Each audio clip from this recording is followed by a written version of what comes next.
This is the CineSnob Podcast. Greetings, and welcome to episode 220 of the CineSnob Podcast. I'm Jerrod Kingery. I'm Cody Villafania. Cody, how's it going? It's going good. Yeah. Go ahead. Are you upset about UTSA getting rid of the "Come and Take It" slogan? That's been part of their football tradition since the very, very beginning 6 years ago. So the program is 10 years old and has not been a part of it since the beginning. It's been about the last 5 or 6 years that it's really been a tradition. Is it really 10 years old? Yeah, this is the 10th season this year. Oh, okay. Wow. Yeah. But no, I don't give a shit. Who cares? But there were some very salty people at the game yesterday, and the student section started chanting "Come and Take It" in the fourth quarter. So that was cool. It's a bit of an ironic fate for the "Come and Take It" slogan to be something that is being taken away by. I'm not sure. I mean, yeah, they called their bluff. Yeah, come and take. Like, yep, there you go. I mean, I know it's a reference to the Gonzalez flag thing. Yeah, like the original flag had a cannon on it, and this had like a football. You might remember Ted Cruz's face mask had that Gonzalez flag on That's it. right. That's how people were able to identify him leaving for Cancun. Yeah, back in February. Classic Texas history. If you go to middle school in Texas, you take Texas history in 7th grade, and classic story we all know. I'm afraid I don't know what the necessarily the controversy is about it. I'm sure it's probably because everybody back then was horribly racist. Yeah. But it does seem to have taken on sort of a Texas version of the Gadsden flag. The "Don't Tread on Me." Oh, yeah. Sort of thing. Sort of, yeah. Yeah. I'm curious why UTSA adopted it in the first place. I don't quite get it for a football program. I mean, it's a football thing where when they go into the fourth quarter, they would have a huge flag that has "Come and Take It," and I think it is very literally like "Come take the football from us because we're going to protect it" kind of thing. But I don't know. Sports are weird, man.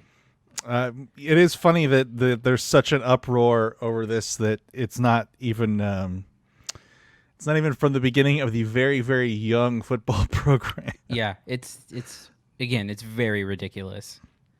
What's been like the record for UTSA? Like, is it a winning program? I mean, I know it's a very it's a smaller conference, right? Yeah, smaller conference. They have had decent success, but they can't quite get over a hump. Like, they've been to 2 bowl games, but they've never won one. They've never competed for a conference championship. But this year, I think they're going to be very good, and they already are. They're starting off really good. So they may actually make some waves this year. They're gonna come and take it from what is it, like the I'm trying to think of some funny like conference name, but I can't think of anything. It's Conference USA, and they're going to try to come and take it from the University of Alabama at Birmingham because that's the the University of Alabama. Like, oh no, at Birmingham. Yeah, like, UAB. Yeah. But what will be cool is that UTSA plays UT in Austin next season for the first time. Oh, really? And that'll be an interesting thing to happen. I mean, they might just win. As terrible as and as inconsistent as UT has been. Yeah, UT took a tough loss yesterday. They got their asses kicked. Yeah. I don't really follow college football. I just know that from the local sports. Does SAC have a football team? No. That's a joke. They did have intramurals, though. Do they show those on TV?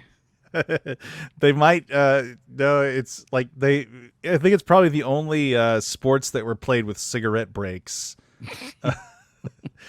That was always the joke about SAC. Was it was high school with ashtrays? That's funny. I do remember when my sister was going to UTSA. She graduated in the early 2000s. They would have like one of the big joke things they had, and they actually sold the shirt there. It was like undefeated in football since whatever 1969 or some shit. Yes, 69. Oh, and then they went and got themselves a football team. So Yep, the shirt doesn't work anymore. yeah, But when I started at UTSA, so the football team started my first year of grad school. So, so it was in undergrad it worked, but as soon as I started grad school, that shirt went out of style. it was retired. Yeah. To the dustbin, quite Yes. literally. Speaking of sports, I had something happen to me yesterday that's never happened to me before, but I've seen it happen a bunch. We went to a minor league baseball game. Oh. I think the season's wrapping up pretty quickly here. I think next week is the last week of the season. This was the Round Rock Express. They were playing the Sugarland Skeeters. Ah, Astros affiliate. Mm-hmm. The Express were a brief Astros affiliate. Yeah, for a solid, for a while off and on, because they started Astros, then they went to Rangers, then back to Astros, now back to Rangers. Yeah, they even changed their logo a couple years ago to add the star for the Astros, and now they're back to Rangers, but the star remains. Mm-hmm. Anyway, I had the thing, like, it wasn't a foul ball and it wasn't a hit or anything, but a ball went into the stands, and I was able to grab it, but there was a child within 10 feet of me. Meaning I had to give the ball to the kid. You didn't have to, but... I had... Well, yeah, I know I didn't have to, but to risk the ire of the crowd around me was not something I was interested in doing. Have you seen a guy get booed for not giving up the ball? Sure. Ever? Yeah. It's so brutal. Like, I mean, it's just like... It's just a minor league crowd, like it's, beer-soaked people that are only half paying attention to the game. Mm-hmm. But I saw it once at a San Antonio Missions game, and it was brutal for the guy. Yeah. You really have to be careful with that. I got a ball earlier this year for the first time, but it was thrown by a player. Like, I was up in the second level of Wolf Stadium, and after the end of an inning, a player just fucking hurled a ball up. And I was the only one around, so I didn't have to give it to some chump kid. It's the idea that I was trying to describe it to my wife yesterday.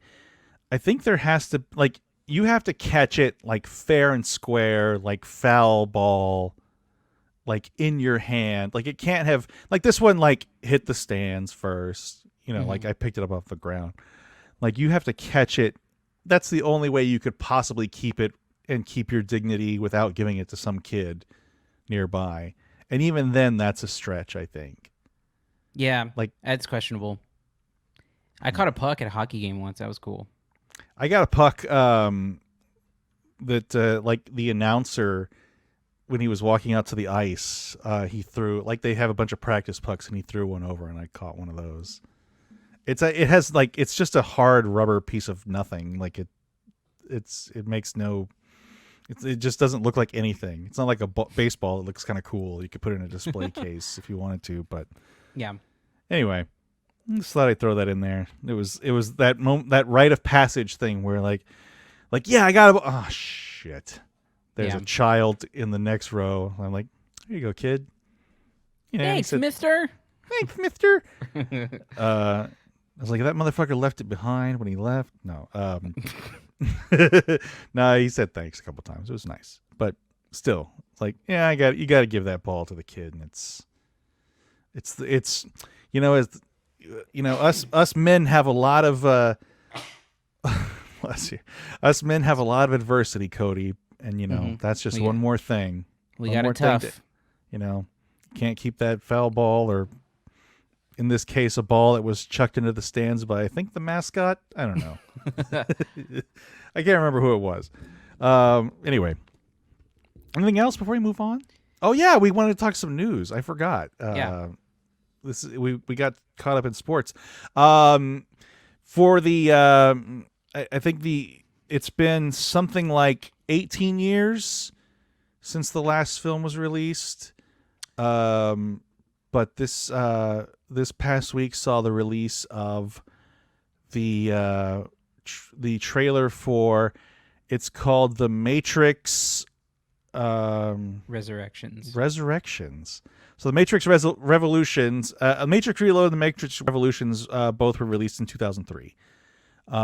This is the fourth film in the series, The Matrix Resurrections. Did you ever see The Matrix? You were pretty young. I did, yeah, and I saw the sequels in the theater. Actually, I remember. But yeah, I think the first Matrix was '99. I think. Mm-hmm. And it was one of the first DVDs I remember owning was The Matrix. That was a big deal. I never saw the sequels. I heard they were terrible.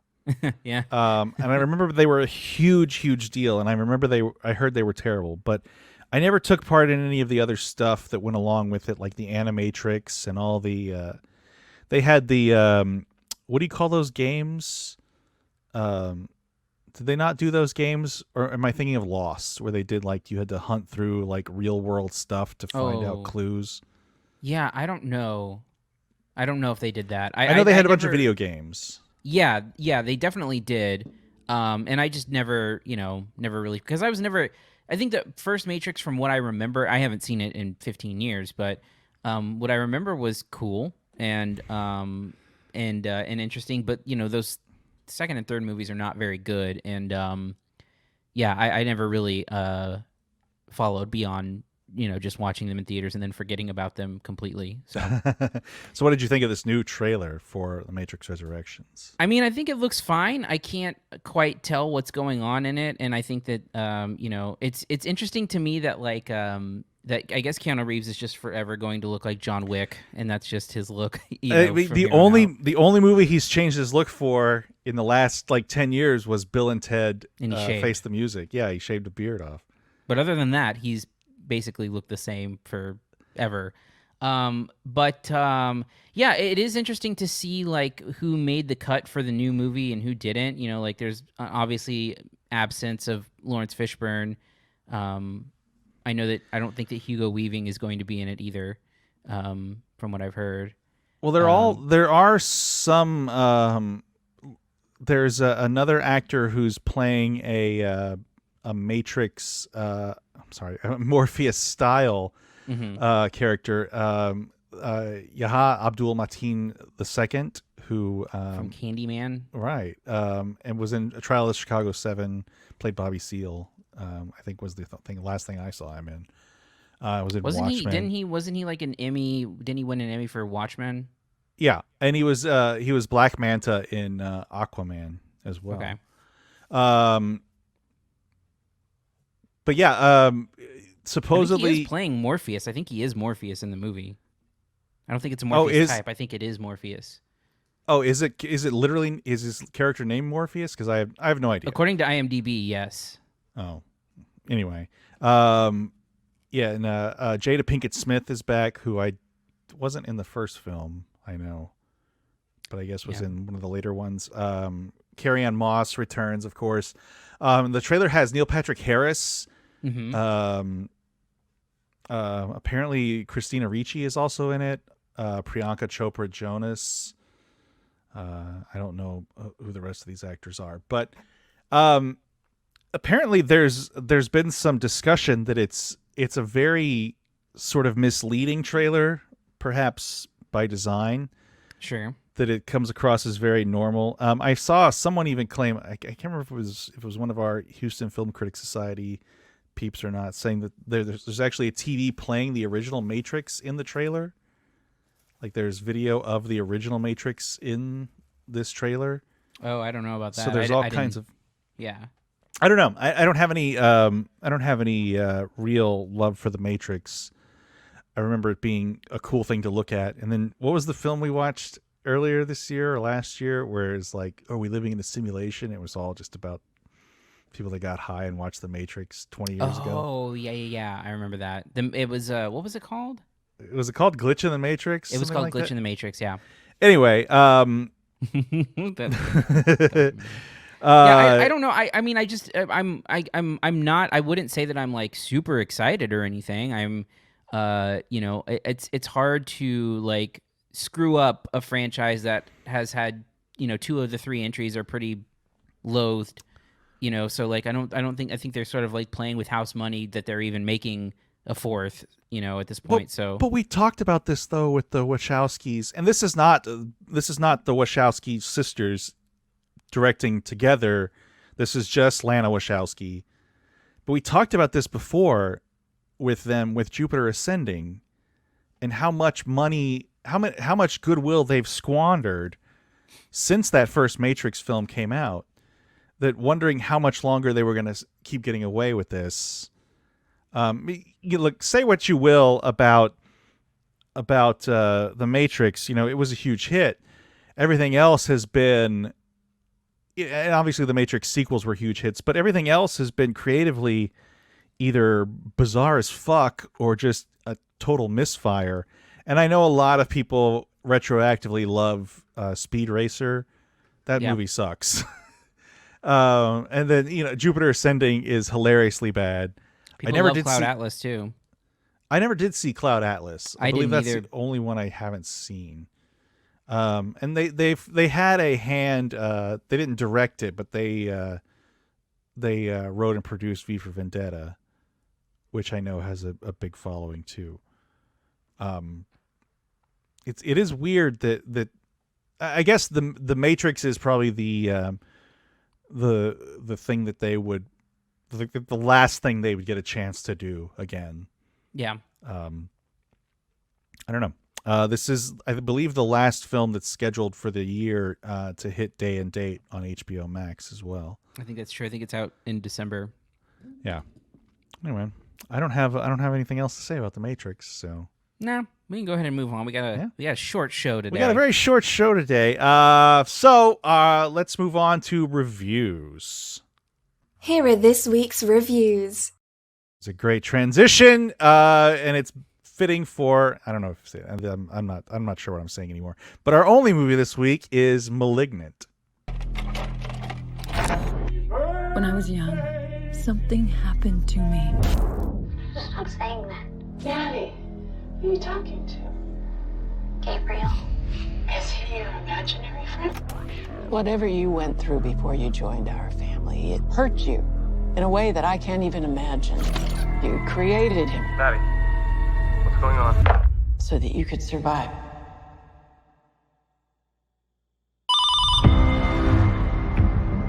I wanted to do something that was a bit different, but yet hark back to my roots.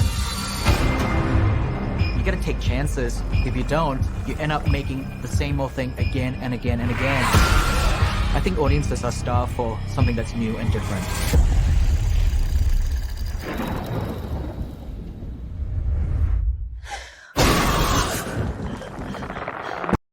Let me just say, please, studios, provide better publicity stuff.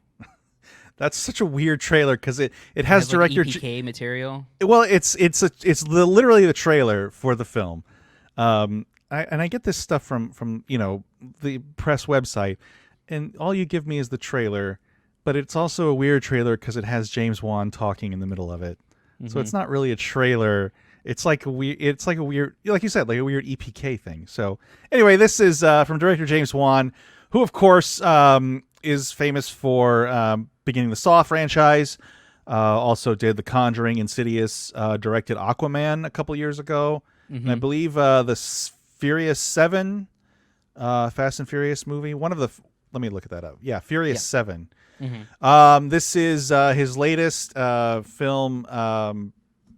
It's a horror film, as you can see.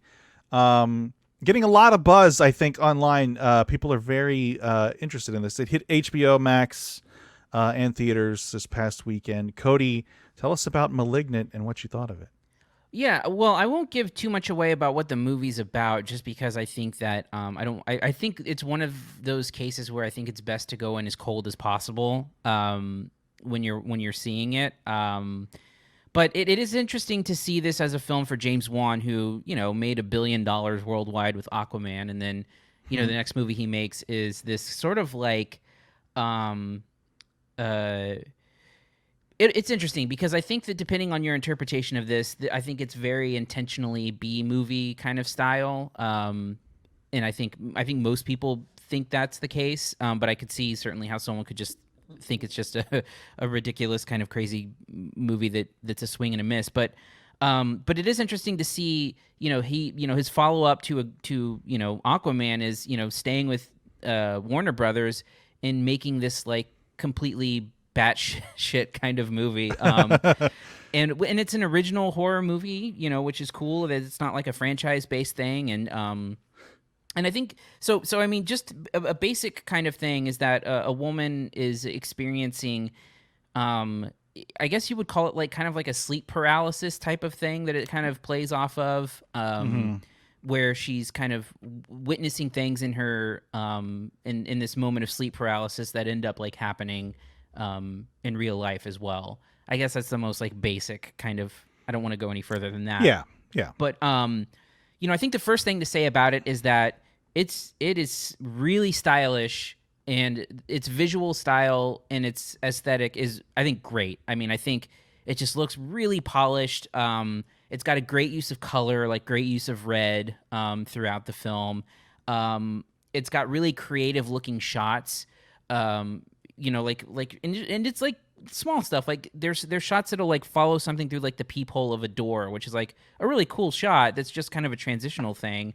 There's a great shot, like aerial shots, like when someone's going through a house. That's actually that I loved that. Yeah, that was very Breaking Bad. Mm-hmm. I think that was used pretty well in the El Camino movie. I believe. And it's cool too because it seems like there's some sort of like forced perspective too, or lens kind of trickery going on, because it looks like it's way higher than it probably is and stuff. Like a lot more depth. That's a great shot. There's an action sequence towards the end of the movie that's really cool as well. And I think the whole thing sort of hinges on the last act of I mean, it's probably a little too long. It's like an hour and 50 minutes, and it kind of holds its cards tightly for a little while. And you're sort of watching this mystery unfold and trying to figure out, there's a killer in the film, and you're trying to figure out, what's going on with the killer and stuff. Throughout the way, I don't think that there's much in the way of like jump scares, but you do get kind of like the eerie feel. You get the gore early on. And then the last 30 minutes, which I think you're seeing a lot of people talk about online, is just bananas. Like it has this plot twist that takes place that, depending on if you're game or not, that's going to be your reaction. If you're not game for it, you're going to laugh and think it's stupid, and it might be, but if you're into it, I think it's fun, and I think that it's something that I haven't really seen before, and I give it credit for that, for being kind of like creative.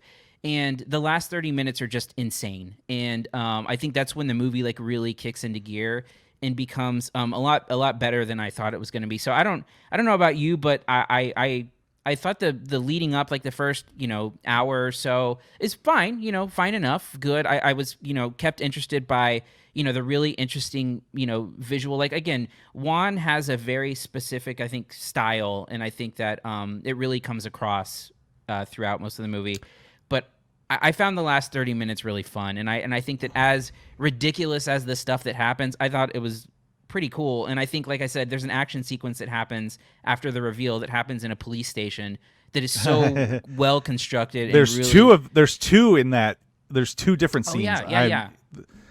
They're both in the police station.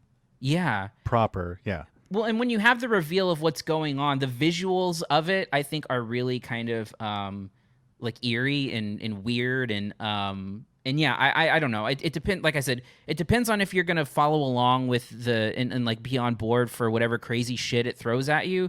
And if you are, I think you're gonna have a good time with it. Yeah, I was really interested in the visual look of it too, because I think I'm not terribly familiar with Wan's filmography besides like the first couple Saw movies. And like Furious 7, I think is kind of a, it's just a big budget movie, and it's really hard to kind of pull any style from there. But like Aquaman, whatever you might think of the movie, it's fucking weird. You know, there's like Julie Andrews voices a sea monster. There's an octopus playing drums. I mean, it's a weird, visually stylistic movie. And I think this one has a lot of flair to it, just like the first Saw movies did. The first Saw movies are very, very low budget, but they're very, very evocative of like just that look. That look really defined kind of that generation of horror movies. And, you know, Wan's clearly responsible for it, which is great. Well, a lot of moving camera stuff that I really like. The camera's moving a lot throughout it.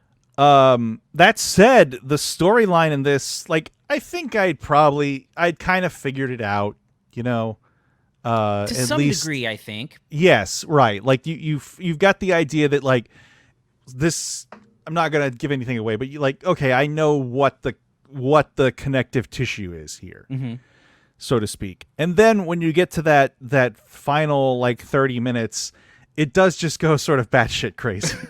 And there's a scene in particular that I'm really thinking of where like you really figure out what's happening. And it's just I've seen this compared a lot to Sam Raimi's horror output, like Evil Dead and Evil Dead 2 specifically. And also lesser known, like Drag Me to Hell. You remember Drag Me to Hell? That was a good movie that got pretty overlooked. Anyway, stuff like that where it's just this ultra gory, ridiculous camera work. The camera work, I don't know if you ever heard about Sam Raimi, like the way they would accomplish it was they'd stick a camera like on the end of a 2x4 and just sort of like snake it in. And that's kind of what it reminded me of. I don't think it's the same look, but then like the reveal, like the full reveal of the killer and the way that it moves is really freaky and really fun. Unsettling, yeah. You know, I do agree it probably is a little long and holds its clues a little too close to the vest. Yeah. Because like I said, I don't think it's a huge mystery by the time it reveals who, like the you know, what the killer's connection is to the rest of the story. I don't think it's a huge mystery. It does have a nice, you know, weird reveal, but I think it could have probably had a little bit less of a setup to maybe make it a little leaner. You know, if this thing was like a tight 90 minutes, it would be even better. But overall, I mean, it's like you said, it looks cool. It's a really cool original idea. There's probably a little too much backstory thrown at you. There's a lot of stuff. McKenna Grace is in it, playing a young version of the main character, Madison. And she's in it quite a bit. You know, a lot of the flashbacks are done through like VHS tapes, and I think that's you get a lot of VHS tapes in this movie. But yeah, there is. It is a little story forward for what ultimately boils down to kind of one reveal. But like you were saying, the breadcrumbs are kind of there in a way that you kind of piece together stuff that's happening. But to its credit, it takes a hard left turn away from what you're initially thinking, and for that, you know, it deserves a lot of credit. And to me, it kind of, I don't know if you felt this way, but I kind of feel like it has that the last 30 minutes has that pulpy feel of something like The Guest has a little bit, where you know, it's horror, but the director is completely aware that like this is silly and ridiculous, but we're going to have fun with it. Yeah, you know? That's the Raimi touch that I'm talking about too. Like that, just like it's gory as shit, but it's like ridiculously gory. You know, and there's some characters that get a little bit of a, like, I'm not really sure what's going on with them. Like we spend a little too much time with them. There's a CSI tech that I'm specifically thinking of that has like a bit of a backstory that, like, I don't know, it doesn't really add anything to the story, but when it gets to that final act, it really knows what it's doing. You know, and what it's doing is just being nuts and having fun. So Which again, to have this like major studio film that's this crazy, it is kind of amazing that this happened. I mean, again, it's James Wan using goodwill to make something completely bananas, and I think that's I wish we would see more of that from directors who started in that. Sometimes these directors start on that level and then don't go back to it. Like, how long did it take Raimi to get to Drag Me to Hell? Right. After... Yeah. I mean, that was like, because, well, it was 2 years after Spider-Man 3. I was just looking that up now. It came out in 2009. So and how long was it between like a horror that he made and then getting to Drag Me to Hell? Oh God. Let's see. So he did, it was like, yeah, it was like 15 years. Cause I guess Army of Darkness is the closest thing to a horror he did before Drag Me to Hell, and that was in 1992. So 17 years. And that's not to say that Wan has strayed far from horror. I mean, he's made more horror than he's made regular stuff, but to have something that's kind of like go for broke, I think is at this stage after coming off of $1 billion movie, like he could have done anything really, and the fact that this is what we get, I think is super interesting. So again, I really think that it's a different kind of horror. Like it's like it's one that leans more towards that Raimi touch than it does, like paranormal shit or whatever. I just think, like I said, the last 30 minutes or so, if you are on board, you're almost guaranteed to have a blast with it. Yeah. All right. What's your grade for Malignant? So I'm going to go with a solid B. I think that there's a 90-minute B+ in here somewhere. I just think it has a little bit too much fat on it. I think it just needs to be trimmed down a little bit and have a little bit, less of the story and get to kind of the craziness a little bit quicker. I think it would be better off for it. But as it stands, totally good solid B movie. Yeah, I 100% agree with you. I think if there was just a little bit less fat, a little bit less story, this would be a really solid B+. I do think there's a shorter movie, a tighter movie that's a little bit better in there. But I think overall, I think it's a really fun time, and it's kind of the perfect movie to watch. I think this is a great movie to watch at home. Mm-hmm, sure. It doesn't need a big screen experience. It's not like you're watching, Aquaman was one of those movies, like it's a big visual thing. Like this is a great visual thing, but it's a much smaller scale. Yeah, for sure. And again, like the one thing I really want to put across is that I think it's just very visually fun, and like it's a visual feast. Like it just looks great. Like it just not only does it look polished, but there's James Wan by no stretch phoned this in. Like there is some really great visual work here. Yeah, and I think he's already making Aquaman 2 right now. Anyway, okay. So there was a reveal of Jason Momoa in like a blue suit or something. Hey, go get your money, James Wan. That's available now on HBO Max and in theaters if you want to go to a theater. That's going to do it for this week. Short show, Cody. Next week, I have no idea what's happening. We were going to do Queen Pins, but it's not hitting home release until like the 30th. So yeah, these things are very up in the air. Yeah. Well, we've definitely got stuff next week for sure. So we have Cry Macho, the Clint Eastwood HBO Max movie, which looks like Gran Torino Part 2. We also have Cop Shop. Oh yes. Which I need Gerard to watch. Butler and Frank Grillo, right? Yeah. The clash of the that guys in an action movie. Mm-hmm. Yep. Which I think the screener expires soon, so I probably need to watch tomorrow night or something. Then we have a Fox Searchlight movie that I think we can probably get a hold of called The Eyes of Tammy Faye. Yes, with Jessica Chastain and Andrew Garfield. Yes. Back from wherever he's been. Yeah, it's been a while. Yeah.